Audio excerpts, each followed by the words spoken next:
Greetings, fellow seekers of truth, wisdom, and light. This is Reverend Eliot coming to you live tonight, November 12th, from the Soviet Socialist Republic of New York City, where we're about to ring in a whole new world order. So, yeah.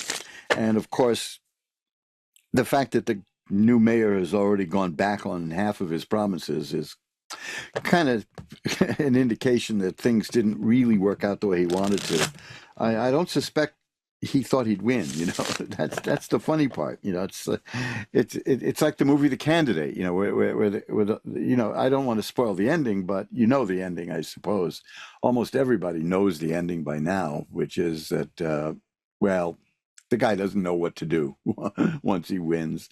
It's a laugh riot, and that's what's going to happen here in New York. We're going to have a laugh riot, and I will certainly keep you posted on all of that, because there's very little damage that can be done to this town. The thing is, I can't believe this must be new people to the city, because easily everything that the mayor-elect has promised to do as mayor, he can't do. He doesn't have the authority. Now, the odd part is his idea of taxing rich white people, which, that isn't even going to survive the Supreme Court because of what he said. But the thing is, he was in the state legislature, where he did have the ability to introduce taxation laws. The mayor of New York only has, this is a little inside baseball-y, but the mayor of New York only has control of one tax, and that is the real estate tax. And nobody pays the real estate. No. Let me put it this way: no building owner pays the real estate tax. The real estate tax is passed on all the time. If you notice that you look in most New York City apartment buildings, there's a store. There's generally retail space. They pay the real estate tax. It's in their lease that it gets passed on to them. It's remarkably ignorant to think that the real estate tax is going to be paid by the real estate people, because they control the real estate stuff, and they just choose not to pay the tax. And it's in the code, it's in the law, that the real estate tax gets passed along to the businesses in the residential buildings. So there goes that.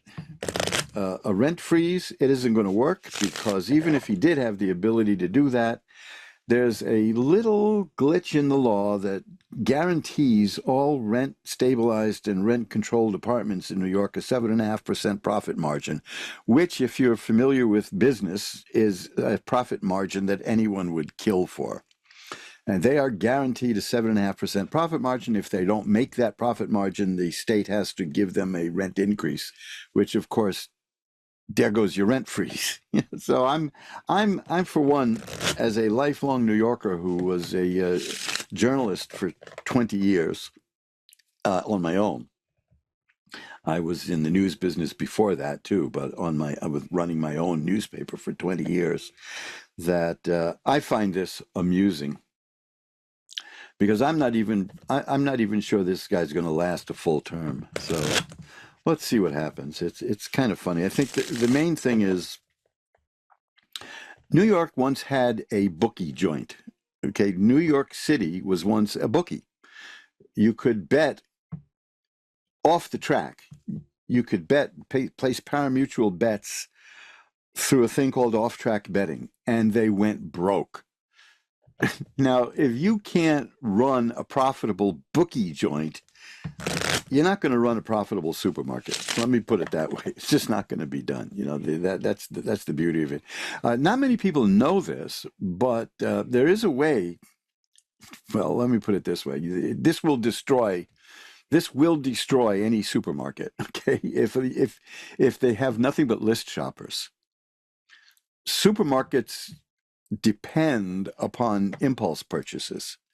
A certain percentage of list shoppers who go into a supermarket and then stick to that list will break a supermarket. They'll destroy it. They'll wipe it out. It's one of those little known facts. And I, of course, I once had the great good luck to meet a supermarket expert who really opened my eyes up with that. I asked him what the most important thing to do in a supermarket is. He says, if you've never been in the supermarket before, there's one thing you really must do, and that's look for the exits. Because the cash registers are designed to keep people from leaving. And if you don't know where the exits are and there's an emergency, you're in big trouble. Now, there you go. That's Reverend Eliot's tasty tip for the day. The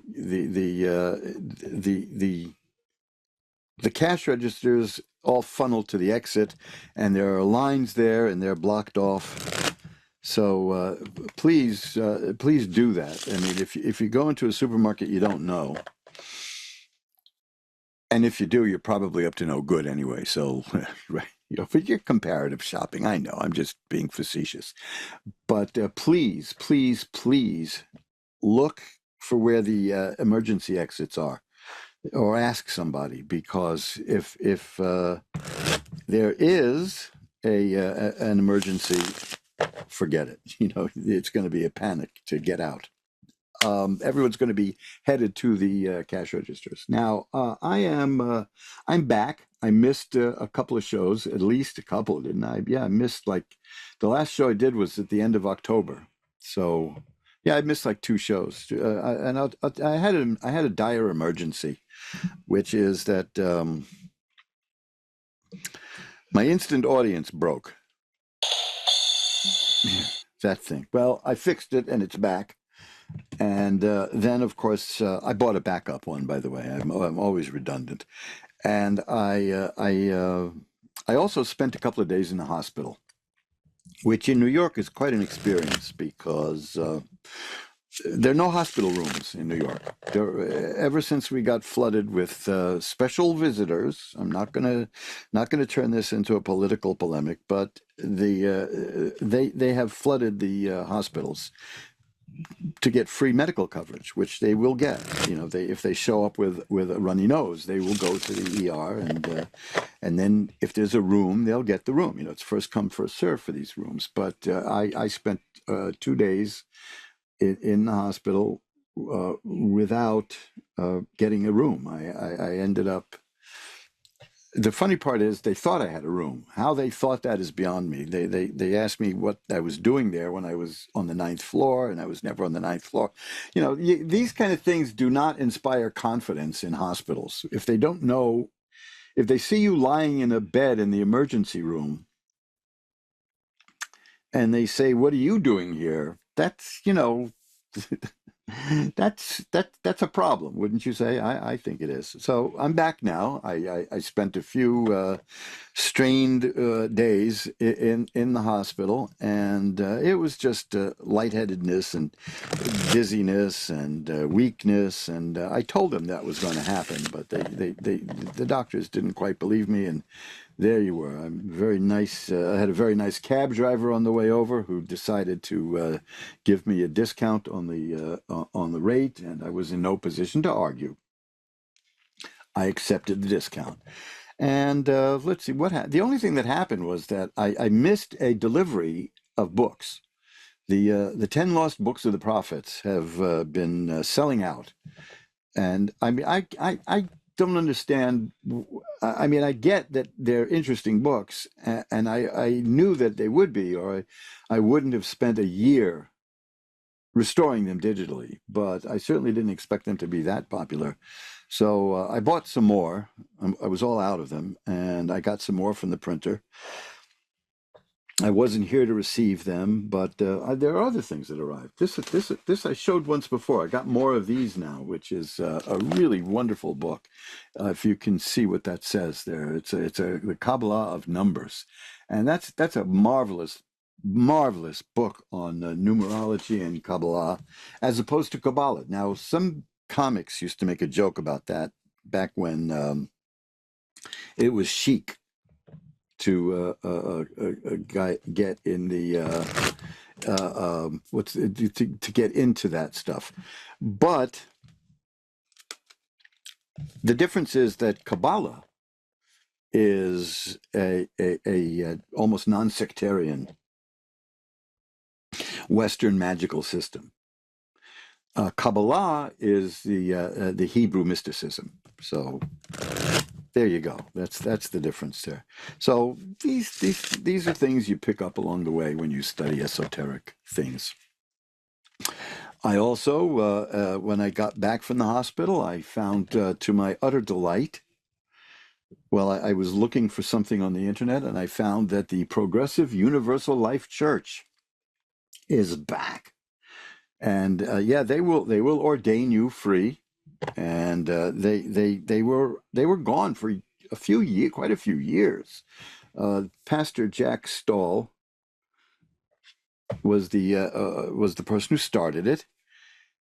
He had the distinction once of being voted the weirdest person in America. But I like the guy. I think he's fascinating. So if you have any interest in getting a legal minister ordination, 100% on the square. It's real. It's, the First Amendment applies here. It's freedom of religion. They are a registered church, and they can absolutely, definitely 100% ordain you. That's where I got my first ordination. I have a couple of other backups because, like I said, I like to be redundant. And they went away for a while, but they're back now. Just go online and look for the Progressive Universal Life Church. It's I hope that their surprises come back too, because they used to do meditations. I'm sorry, I'm a little bit nauseated, a little. What's the word? That's not quite the word I'm looking for, but I'll be able to mute the sound and picture if anything grotesque happens. I've got a little bit of indigestion, so to speak. I'd fire my cook, but it's me, so there's no point in doing that. So I guess that kind of covers all the bases here. I highly recommend the Progressive Universal Life Church.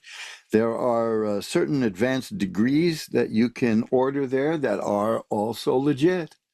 That's the beauty of the First Amendment, is that it's all legit. They can't tell you how to run your religion, and they are a registered educational facility, and I still have a few things from them too.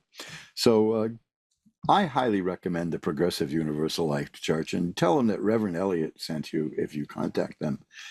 Tell them about Reverend Eliot's Magical Window. I don't think I even told him about that yet, because I'm not even sure if they were around when I started doing this, and I've been doing this well over 10 years now. So it's just I'm glad to see them back. That's all. It's it's like your old school just reopened. Although the old school I was in was shut down by the state for cruelty to children. But that's another story altogether. I will be back soon with an interesting and fun blog post as soon as I remember how to write it. There's a rhythm when you write, when you're doing prose, and the rhythm was all there until my computer died, and then I ended up in the hospital, and so I've kind of been thrown off of it, but it's a fun little recollection of an encounter I had with a delightful young lady who became subsequently a movie star in 1978. And now, just in case you're interested, I will probably have a picture of her, but I will not be using her stage name. I will be using the name she had when we were together, shall we say. The other thing is, I'm trying to write this in a way that doesn't make me seem like a cad, because I don't believe in tell-all books and things like that. But we there's some interesting things that attach to this time together, and helped shape my beliefs about about relationships, shall we say. So that's life, right? So I'm glad to be back. I'm sorry if I scared anybody, but by disappearing like that. But it was necessary. I was quite ill, and I deal with medical people routinely, but they sometimes forget that all the people they deal with are in fact ill. So I can't always give them what they want when they want it, and that bothers them. So anyway, that's cutting a little too close to the bone. So I'd rather not get into that right now because there's no reason to discuss that. I will certainly put up an announcement when the 10 Lost Books of the Prophets come back. And if you don't know what I'm talking about, go to 10lostbooksoftheprophets.com and you will see what's there. Now, what else is new? I haven't made any new soap because I haven't really promoted the soaps lately, what with being ill, being at death's door. I left it go. I let it be. But if for those of you who are interested, I still have my shaving soaps, and I list the ingredients there. You see, but the shaving soaps are wonderful. They come in a container, and look how beautiful and pure and clear they are. I mean, come on, that's gorgeous. And I have menthol and plain, and then a shaving soap for the ladies. There's nothing nicer than a good lubricating shaving soap so you don't cut your legs up for the ladies. Now, let me tell you this. This is something I didn't expect. I seriously didn't expect this. Because I shave with a straight razor and I shave with a good old-fashioned safety razor, and I mean an old one.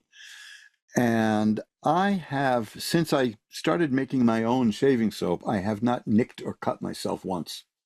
Not once. This is a beautifully lubricating shaving soap, and that's what it's for.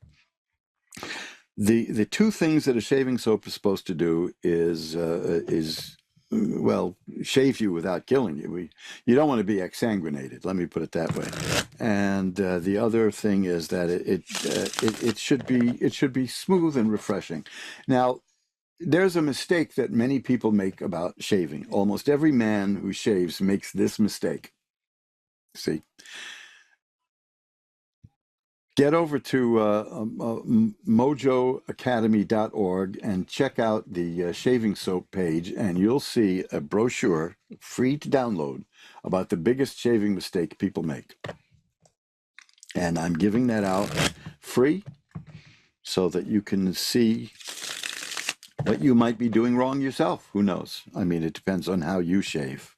But even if you use foam from a can, which I despise, people make this mistake, and it can really hurt your shave. So check out mojoacademy.org. Look at Mojo Brothers Shaving Soap tab at the top there, and hey, get that download because it's printed front to back, and you can read it anytime you want and carry it with you and say, "I, sir, know how to shave." And there you go, right? You can impress the 5 or 6 people who are interested in this stuff. Actually, 5% of men shave the old-fashioned way with a shaving soap and a brush and a mug, and by gosh, I'd love to increase that to maybe 6% sometime. But that's a whole different story. Now, I am doing my usual gab fest here because I missed you for 2 weeks, and the verbiage backs up, and I become quite talky, or as they say, full of chat, which is no, that's not the past blue perfect. The the words don't need to bubble out of me now because I'm settled in. So why don't we go ring a bell 3 times to declare a sacred space and start tonight's free readings. And with that, I'm going to pull back the curtain on the magical window, and we'll go to Melissa in Sandy, Utah.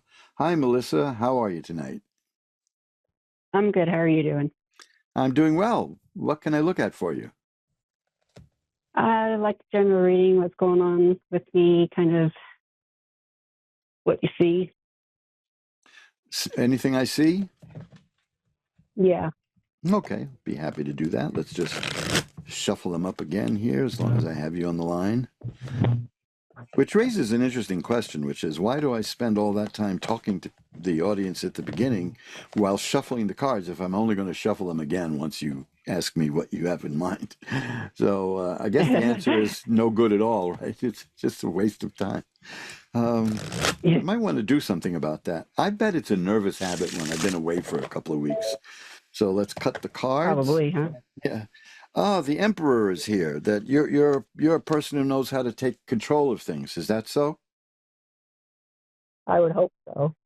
Okay, well, according to this, it is. Um, did you have something kind of sad happen to you recently? Yeah. Okay, because I'm seeing you don't have to go into any details if you don't want to. There's a lot of people listening, and I get that it takes courage to speak up in front of all these people. But this is the Five of Cups, and the Five of Cups is about a person who has suffered a partial loss. It's not as bad as you think it is, but it hurts. You know what I mean? That kind of thing. And the thing about the person here is right now she's looking at the three spilled cups and at some point, she's going to turn around and look at Okay. the other two cups, and it'll be better. But you don't have to hurry that, if you know what I mean. You know, if you're upset or sad about something that happened, let it play out, okay? Yeah, I But lost my middle son. oh no, that's pretty bad. You know, that's as Yeah. bad as it gets. Well, but at some point, you know, we absorb that, and it becomes part of who we are and the memories will start returning that are good. You know what I mean? And you Right. don't get the thing about this card is you don't get over these things, but Uh-huh.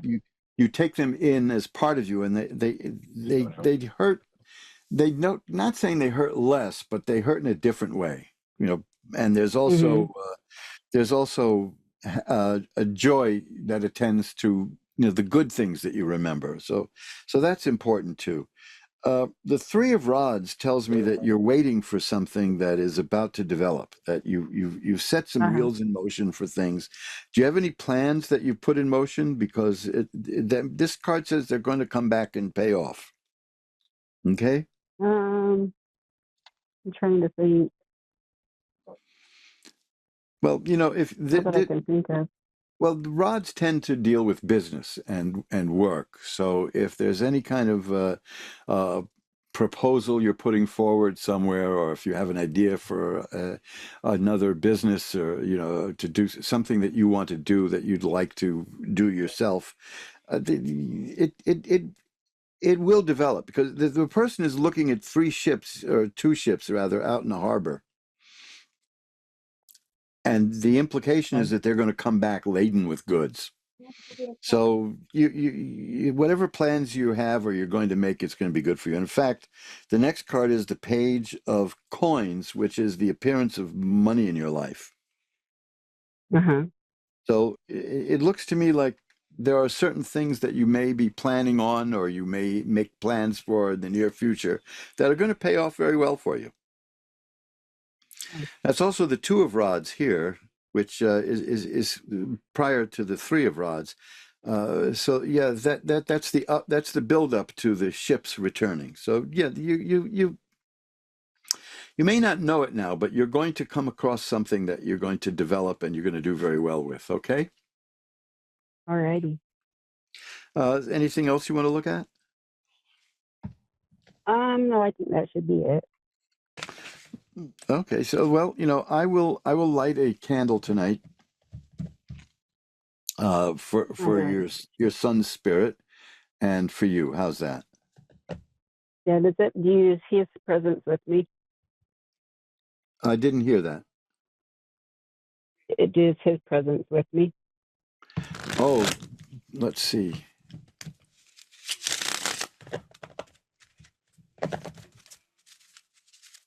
Well, this is fascinating. When somebody asks me a question about departed spirit, there are certain cards I look for, and that's one of the cards, the death card. So Uh, yes, I would say that the spirit is there because alrighty. that card just showed up like a shot as soon as you asked me Uh, that. So yes, yeah. I'm going to take that as a confirmation that the spirit is around you. Okay. Alrighty. Thank you so much. Well, I'm not going to say my pleasure because it's sad, Right. but I'm Absolutely. honored that you chose to ask me. Okay. Well, I really appreciate you and your time. Well, thank you so much. I appreciate it. Bye bye now. Thank you. Bye. And let's shuffle them up. You're listening to Reverend Eliot, the bane of hospitals all around.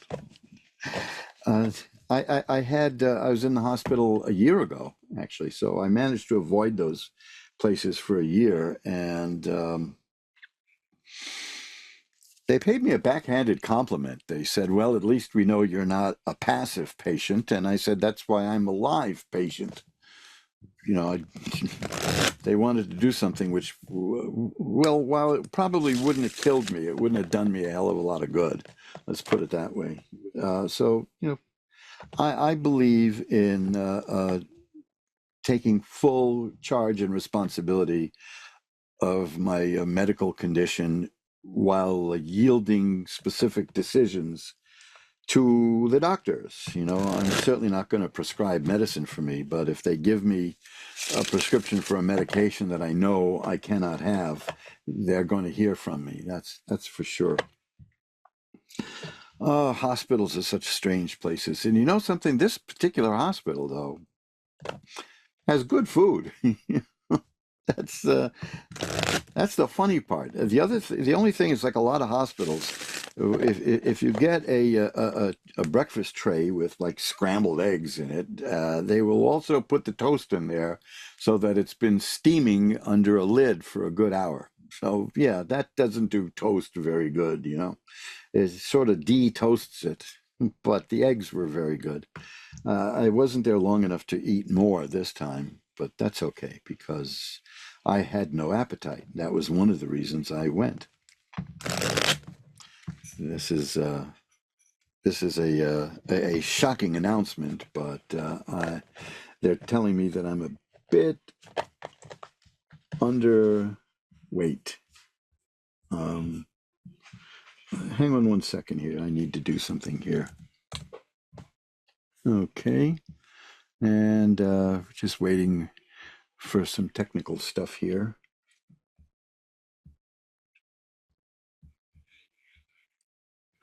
Okay. Have we gotten Tana back? No. Okay, I've got a weird message here, which I thought was coming from the producer, but it's not. It's from the system, which for some reason wants to know who can see my messages, and the answer is me. So that's all. That's what we did. I have a lot of interesting plans that I came up with while I was in the hospital. Probably the most ridiculous of these interesting plans. A lot of you know that when I'm not doing this show and I'm out and about in the city, I wear an eye patch because I've got a bad eye, and I have to kind of block it off. I don't wear it here because it would cover me there.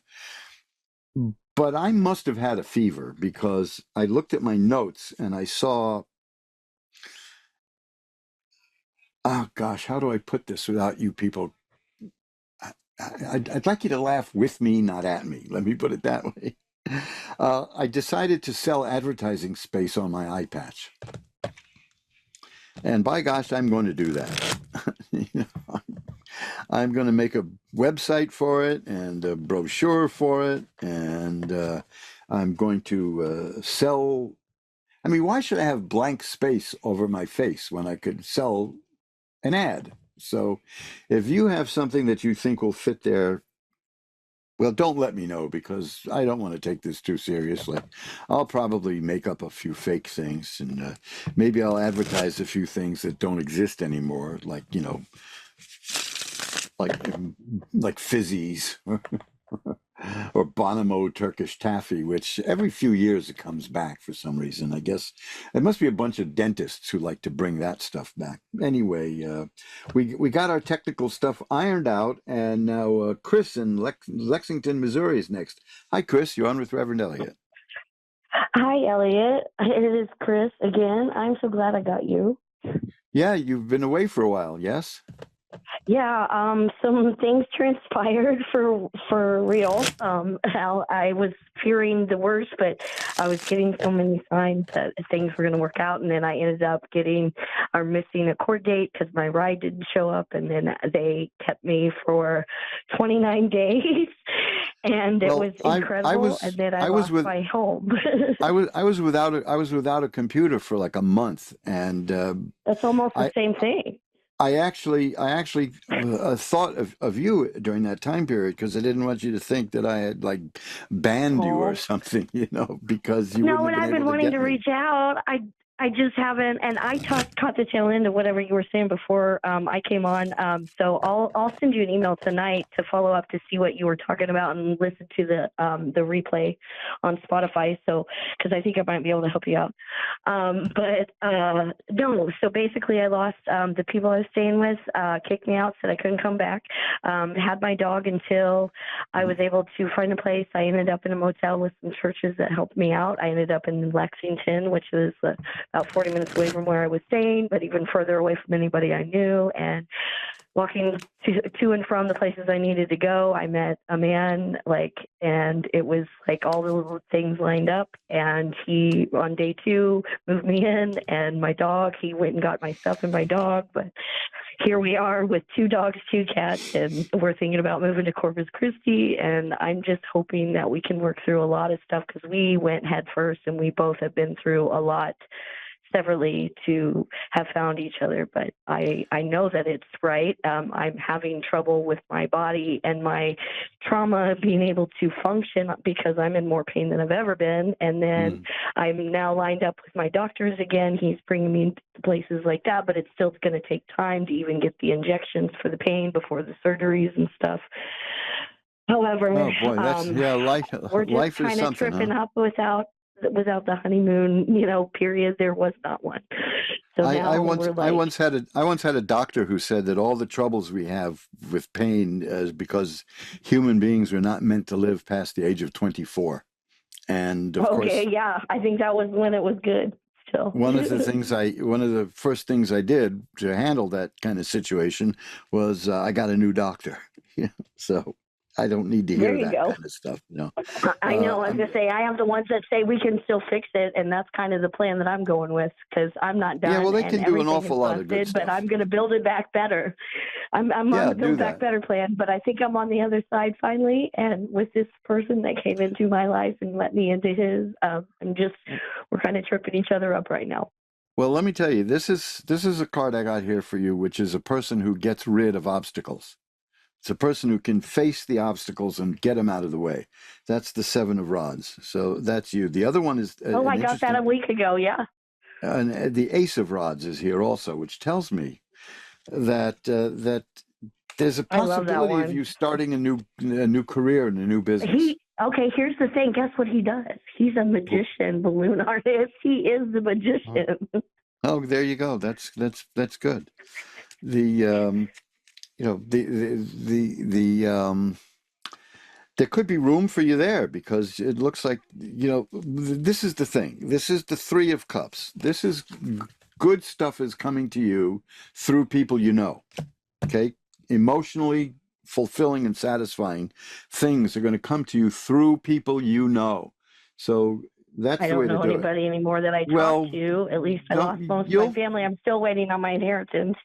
it could be a cab driver. It could be No, I met a wonderful woman last week, and she wrote a book, and I'm going to help her with promoting that and her series. She actually wrote 5 books. But I was randomly walking down this this street because it's so beautiful here. It's one of the Civil War towns here in Missouri. And I grew up in the second biggest battle of Missouri in the Civil War was where I grew up in Glasgow, Missouri. And where I ended up was in Lexington, Missouri, which was the biggest battle of the Civil War here. And it's beautiful here. And I'm looking at all the fall leaves and the colors in this bush. It's just like the reddest, pinkest, prettiest, beautiful leaves, and she's laughing at me from her porch, and she comes over. An hour later, we became best friends. So it was. Let me tell you, everything's been serendipitous. I'm glad to hear from you because, as I said, I was gone for a month without a computer. And then I ended up in and out of sick bay or whatever you want to call it. I only was in the hospital once, but I wasn't able to make some shows. I've been feeling for you. So, I wasn't. I felt like you weren't feeling very good either. And I needed to have something good to talk about before reaching out to anybody that already knows my burdens. So let me just tell you this one last thing before I go, and then I'll look for your email. Okay? Yes, absolutely. Because I've been wanting to reach out to you. The Queen of Cups is here. That is a person who is fully able to handle her emotional life, and good stuff is coming into your emotional life. As see, this is the unexpected emotional thing that happened. This is meeting that you didn't expect to meet that person, right? Oh no, my heart being involved in this was something I had turned off, you know. That's the Four of Cups. So that was there.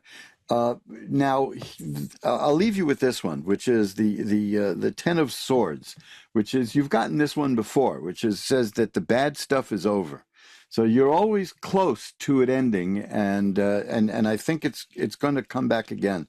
That's followed by the Wheel of Fortune, which is change in your life. Yeah, and the I've change been getting that is this, the Ace of Cups. That's emotional happiness and romance, and great love and happiness. Okay, so send me whatever you want as an email. I am, and I'll get back to you on that. Okay, because it was really messed up with what happened with the computer, and then I got a new computer, and suddenly I realized that my other computer was so old that none of the stuff I plug into it works. I have a different set of USB connections. So I had to get all kinds of things to adapt. So, it's good to hear from you. Stay in touch, okay? I appreciate you, Eliot. And I will look for that email. Your voice was what I needed. Thank you so much. I appreciate you so much. I appreciate everything you are. Well, my pleasure. And thank you very much for the kind words. Bye-bye now. Oh, I appreciate it. Good night. And we're all shuffled up. So look at that. We went round the corner. We were 20 minutes to go. Boy, that, it goes by so fast. I guess I should learn to maybe control myself at the beginning, but I really enjoy speaking to you guys in the collective, or especially the individual. But here we go. Tammy in Dallas is on with us. Hi, Tammy. You're on with Reverend Eliot. Hi. Good evening. Good evening. How are you tonight? Oh, I'm doing good. Thank you. Good. What can I look at for you? I guess just general. Just a general reading? Sure. Yeah. Let's see what we get here. I'll cut the cards and give them a quick shuffle. If I know what I'm doing, that's. I always worry about that. I never was good at shuffling cards. This is why I never went on a riverboat. Well, I don't either. Yeah. Okay, let's see what we got here. We have the Queen of Coins. That's a person who is nurturing in terms of money. You know what I mean? That you know how to deal with money. You know how to make money grow. There is a rabbit on this card, which of course is a symbol of making something multiply and grow. But that's good. You're good with money. If you get, I don't know if you have any, but when you get money, you're good with it. So that's worth knowing. I'm good at spending it. Well, there you go. That stimulates the economy. So we can thank you for the low inflation rate. The Two of Swords is here, which means that you're feeling a little bit stuck in life right now. Is that so? Yes. Okay, well, that's something that it's not going to last forever. I've got the Two of Coins here too. That's another duality thing. That tells me that you can juggle money. Again, it goes back to that first card. You're good with juggling money and making it work. The Ten of Rods is here, which is a warning. I don't even see how that fits in, but it's a warning not to overburden yourself. Are you working several jobs by any chance? Uh, just a lot. A lot. Okay. Yes. Working a lot of overtime. It's just it's a warning not to overburden yourself. But you know what your limits are. Yeah.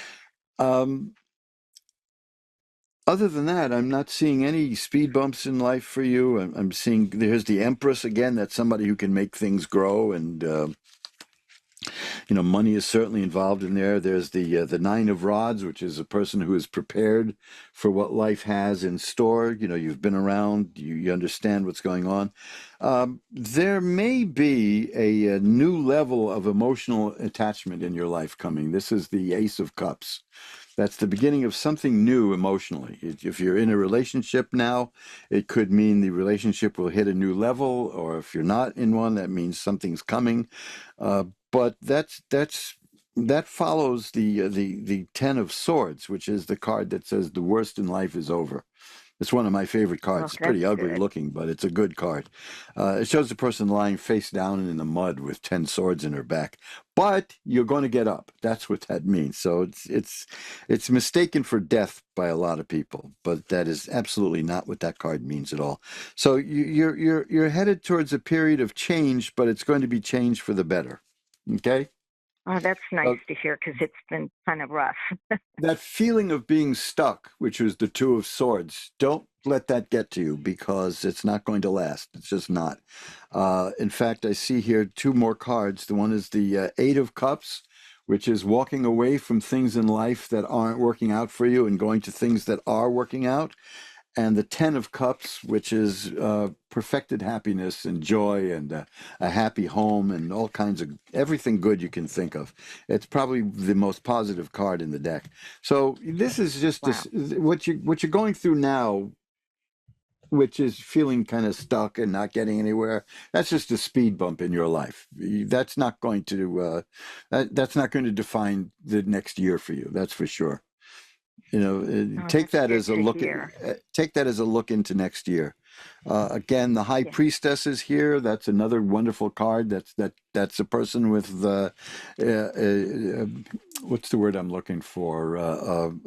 Esoteric abilities, magical ability, spiritual ability. That's the word I'm looking for, and that's. Yeah. That's you. That's you, and you're going to develop that, and you're going to do very well with it. The Four of Rods is another card of great happiness. So you're going to have a very good year next year, Oh, and that's it very should be nice to starting hear. this year. It should be starting this year, though. That's I'm looking right at the crossover, so things will be fine for you. Okay, Oh, wonderful. Thank you. my pleasure. Thanks for calling. Hope to hear from you again Okay, sometime. thank you so much. Bye Thank bye you now. so much. And let's see if we can squeeze in another call for Virginia in Simpsonville, South Carolina. Hi, you're on with Reverend Eliot. Hi, how are you? I'm doing well. How are you tonight? I am tired. That's it, though. Well, maybe we can perk you up a little. What can I look at for you? Well, I am continuously having some family issues, but I didn't know, if there was a medium reading. I don't know how, Whatever, what you whatever want to you do want. exactly. Whatever you I was want, hoping I'll look for, in the cards. Hmm? okay, thank you. So what would you like? I was hoping for a medium reading Sure. to try to connect with my sister. Okay, let's see what we get here. There are certain cards that I look for when that happens, and Okay. let's see if they show up. And if there's a message after that. Okay, and I'll cut them again. I'm not seeing one of those cards that are emblematic of an afterlife reading. So let's try this one more time and see what we got. Okay, I'll cut them again, and well, this is one of them that this is not my most definitive one, but it's good. Okay, it's the Judgment. It's the Judgment card. It shows the recording angel and people coming out of the grave. So that symbolizes passing. Let's see what we've got here. Okay, and well, the Devil card is here. That's nothing to be afraid of. That's not like Satan or anything. In tarot, it refers to a very attractive, powerful person who is charming. Does that in any way describe the person you want to look at? Yeah, possibly. So the Devil card that they're turning, what does that mean exactly? Pardon? What does the Devil card mean exactly? It's a very powerful personality. It's a person who is commanding, who is very attractive. Oh yeah, and yeah. and it's somebody it's somebody who may be a little bit on the controlling side, but it's not like evil. The thing is that the person is so charming and so persuasive that you may end up losing yourself a little bit, but it's not like evilness. So does that describe the person you want to look at? It does. And I'm sorry, I've never had the Devil card pulled before, so I had no idea what it meant. I appreciate that. Okay, yeah, because it's too many horror movies have made many of these cards scary for people, and like the Death card. I keep talking about the movie, which I like, by the way, but it's crazy. Dr. Terror's House of Horrors, where they make up they make up tarot cards like the sunken boat. But they try to scare the hell out of people that way, and they do it. Everybody who gets a reading in that movie dies. So, but no, the Devil card and the Death card are not scary cards. The World is the next card. The World is the card of great happiness and joy, which is kind of way these readings go. All right. The person you want to communicate with is doing well, is doing okay, and is growing as a person. The Justice card is here. That tells me that there was justice that this person was deprived of in life, but is getting it now in the next level of existence. Now, this is a card I almost always get, which is the Nine of Swords. That's a card of sadness. This person is still carrying some sadness about leaving. I mean, let's face it, why not, right? Did this happen recently? Right. Did this person pass? No, it's been about 6 years or more. Okay, well, so about 5.5. Well, there's still some sadness there, but there's the Nine of Coins there is a form of happiness in solitude.